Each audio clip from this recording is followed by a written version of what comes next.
Рейчъл. Рори, това е кампания за Оскар. Тя трябва да спечели. Роди ми се една идея. И аз имам идея.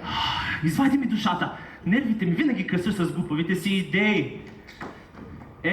Ще се туткаш ли? Ще покажеш ли нещо? Имам още куп задачи. Ама всички чакаме, Рейчъл.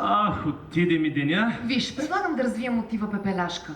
Момиче аутсайдер, нова е в гилдията, това е първият ти филм. Каква ти Пепеляшка? Пепеляшка, друг път. Като да не мислиш, че мишки шият роклите й.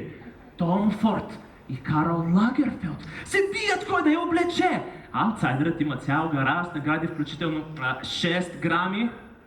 Да, знам. И живее в имение. Ти сега си в нейното имение. Пепеляшка не е имала имение.